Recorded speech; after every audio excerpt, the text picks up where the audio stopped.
Hi everyone, Anthony Y. Tano here, the internet's busiest music nerd, and it's time for a review of the new Drake compilation, Care Package. Toronto rapper, Drake, you know him, you love him, or maybe you don't love him, depends on your taste, I suppose. New compilation of Lucy's that for the most part have not made it onto his core albums.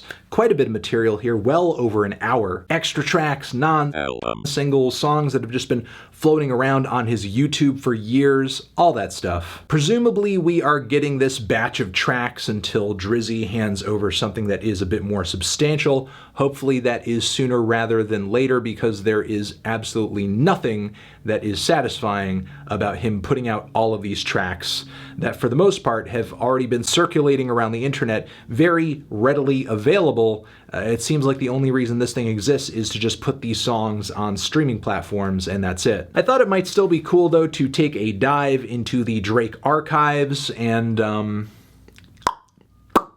mostly I was wrong, because God, this thing is boring, and occasionally even slightly embarrassing. There are a good chunk of songs here that mostly seem to be very formless, where Drake is singing into the abyss over a very blobby, atmospheric instrumental, tracks that could have either come from the Take Care era or the If You're Reading This era, Trust Issues, My Side, Can I, Days in the East. And Drake does compound a lot of tracks like these on this comp, which essentially causes the listener to tune it out faster than his half-hearted playlist that he dropped in 2017. Then again, there are tracks on this thing that for Drake, I would imagine at this point would be kind of embarrassing, should have really been forgotten with time. Like the song Heat of the Moment, which features some more very drab Drake-esque vocalizations over an atmospheric instrumental that features bubble samples? Why? This is easily one of the worst beats Drake has ever sung over.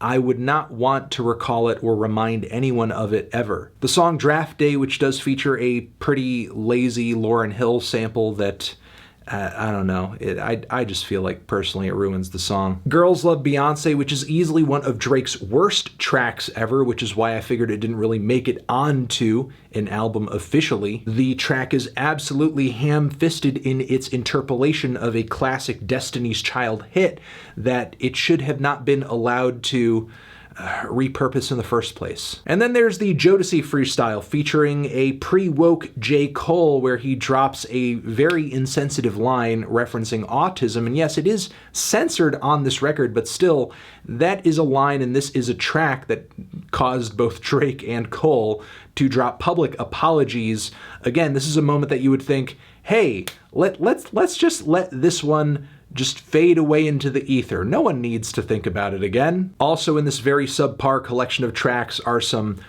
amazing lyrical Drake-isms, like on the track Paris Morton Music, having lunch and debating Ferrari prices, 23 and going through a midlife crisis. But trust me, I still deliver like a midwife. I still deliver like a midwife. That is a Drake line if I have ever heard one. Of course, given that there are so many tracks here, there are at least some highlights like 4 p.m. in Calabasas, 5 a.m. in Toronto, but those are probably the best examples of songs on this project that essentially run like the Drake Diaries, where he's just going on these stream of consciousness screeds about everything he gets emotional over, aka literally everything. And there are so many tracks on this project that hit that exact tone to the point where listening to them in a succession just turns them into a near meaningless drone. All of the woe is me sadness over extravagance truly does numb the mind. It would be another thing if these tracks were balanced out with songs that were maybe more upbeat,